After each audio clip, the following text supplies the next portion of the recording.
नमस्कार, मैं चंदन कुमार और आप देख रहे हैं अपना पसंदीदा चैनल अंगवानी। ओल्ड पेंशन की लड़ाई लड़ रहे साथियों, हम अभी जंतर मंतर पर हैं। जंतर मंतर पर 17 तारीख जहाँ की एएनपीएससीएफ का एक कार्यक्रम होने वाला था ओपीएस के समर्थन में। यहाँ पर जो हमारे साथ कुछ लोग हैं वो पंजाब से आए हुए लोग हैं। जो हम पंजाब वालों से पूछते हैं कि आपके बारे में तो हमने सुना कि ओपीएस लागू हो गया, फिर यहाँ क्यों हैं आप लोग? पंजाब में जो आप गवर्नमेंट है अरविंद केजरीवाल की पार्टी की तरफ से जो पंजाब में सरकार बनी हुई है, उन्होंने पूरे देश में एक प्रोपेगेंडा किया कि पंजाब में पुरानी पेंशन रीइंस्टेट कर दी गई है, पंजाब में पुरानी पेंशन बहाल कर दी गई है और उसका एक नोटिफिकेशन भी 18 नवंबर 2022 को किया। लेकिन हम चंदन जी आपके चैनल के माध्यम से सभी जो संघर्षशील साथी हैं पुरानी पेंशन के लिए उनको बताना चाहते हैं कि पंजाब में एक भी एम्प्लॉइज का अभी तक एनपीएस कटौती बंद नहीं हुआ है और ना ही किसी एम्प्लॉइज का जीपीएफ अकाउंट जो है वो शुरू हुआ है। क्या कह रहे हैं, ओपीएस है ही नहीं पंजाब में? कोई ओपीएस नहीं है पंजाब में। वीडियो वायरल हो रहा था कि पंजाब के सीएम ने ओपीएस दे दिया। देखो, बिल्कुल पंजाब के मुख्यमंत्री हो चाहे वो अरविंद केजरीवाल हो, वो गुजरात में, साउथ में, हिमाचल में जाकर बताया उन्होंने कि हमने बड़ी मांग पूरी कर दी।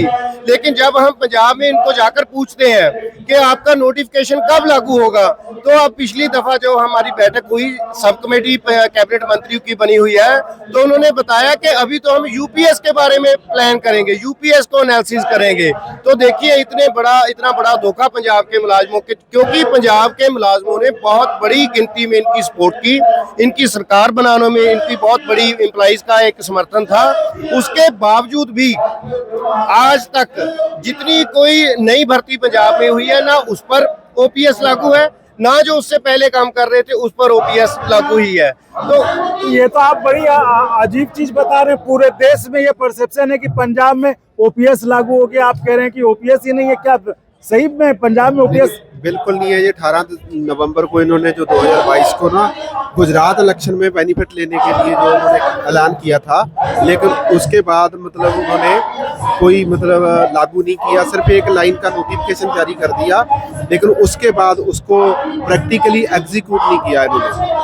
ये कब हुआ था नोटिफिकेशन? ये 18 नवंबर 2022 को किया था। जब 2022 यानी हाँ, 2 साल हो गए। हाँ, जब गुजरात के 2 साल हो जाएंगे, कल 18 नवंबर है तो 2 साल पंजाब में उस नोटिफिकेशन, ये पहला ऐसा नोटिफिकेशन है किसी गवर्नमेंट का जो कुछ उन्होंने लागू ही नहीं किया।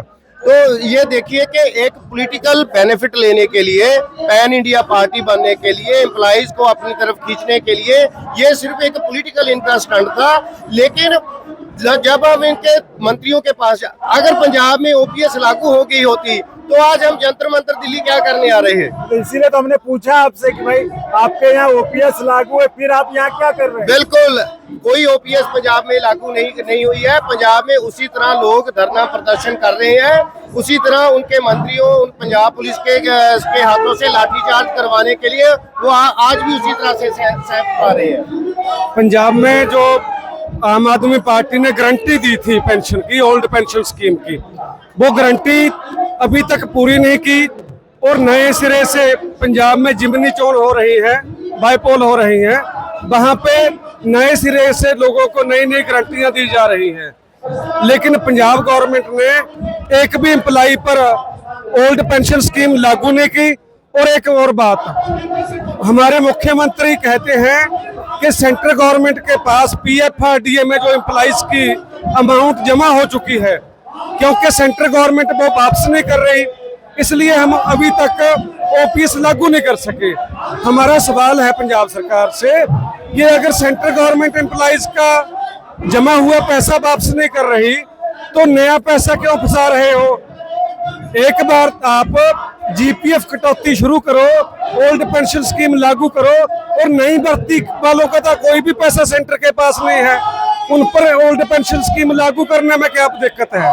असल में बात यह है कि चाहे गवर्नमेंट सेंटर की हो या स्टेट की, ये कारपोरेट के इंटरेस्ट के लिए पॉलिसी बनाते हैं, आम एम्प्लॉइज की वेलफेयर के लिए ये काम नहीं करते। तो अब क्या मांग है पंजाब सरकार से? पंजाब सरकार से हमारी यही मांग है कि एनपीएस हमने ऑलरेडी रिजेक्ट की थी, पंजाब गवर्नमेंट ने भी रिजेक्ट करके ही ओपीएस लागू करने का वादा किया था, लेकिन अब जो गोल गोल घुमा रहे हैं ना कि पंजाब में यूपीएस का एनालिसिस कर रहे हैं।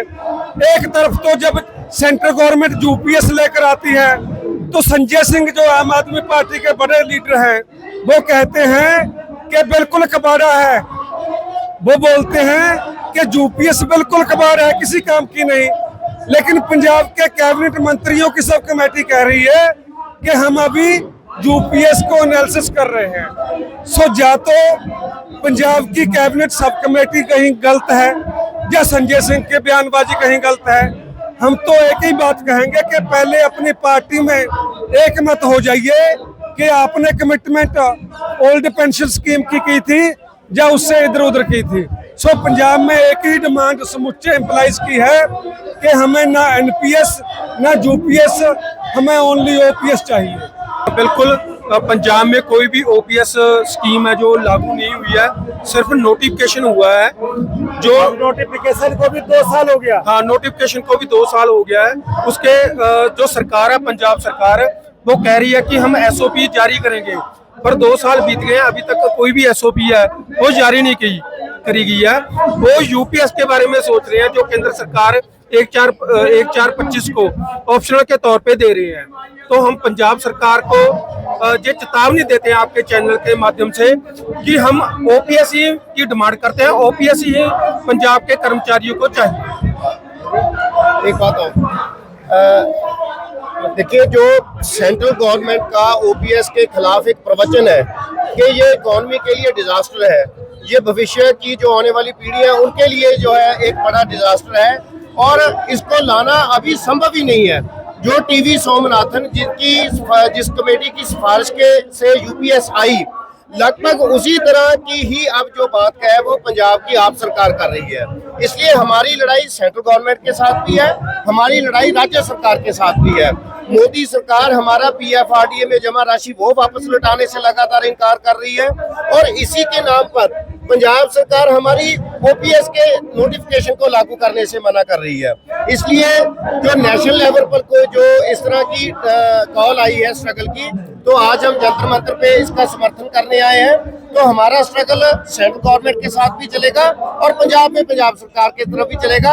ओपीएस की डिमांड पूरे भारत की एक तरह की मुलाजमों की राष्ट्रीय मांग बन चुकी है, जो आप देखेंगे कि आने वाले समय में राष्ट्रीय स्तर पर भी और राज्य स्तर पर ये सबसे बड़ा एजेंडा मुलाजमों का बनने जा रहा है। और भारत सरकार को, राज्य सरकारों को, वो अब मुलाजमों को और धोखे में इस एजेंडे पर नहीं रख सकती और संघर्ष और तेज होने जा रहा है। तो ये देखिए, ये एक खुला उदाहरण था कि कैसे राज्य सरकारें और राजनीतिक पार्टियां कर्मचारियों का इस्तेमाल करती है। पहले एक पुराने नोटिफिकेशन को चुनाव के समय वायरल करके ये बताने की कोशिश की जाती है कि हमने ओपीएस लागू कर दिया, जबकि लोगों ने साफ साफ कहा पंजाब में कोई ओपीएस लागू नहीं है। तो आप ये समझ सकते हैं कि चाहे पक्ष हो या विपक्ष, कोई भी कर्मचारियों को ओपीएस देने के पक्ष में शायद नहीं है। अगर ऐसा होता तो पंजाब सरकार जो 2 साल पहले नोटिफिकेशन जारी कर चुकी थी, अब तक वहां पे इस फैसले को अमल में ला चुकी होती। तो इस वीडियो में फिलहाल इतना ही। आप चैनल को इसी तरह लाइक, शेयर, सब्सक्राइब करते रहिए और संभव हो तो ज्वाइन भी करिए, जिससे हमें आपके लिए और गुणवत्तापूर्ण कंटेंट के निर्माण में मदद मिले। धन्यवाद। और अगर आपको अच्छा लगा तो एक बार और आपको मैं कहना चाहूँगा कि आप इसको प्लीज सब्सक्राइब और शेयर करते रहें, ताकि हमारा भी मनोबल और सपोर्ट बना रहे।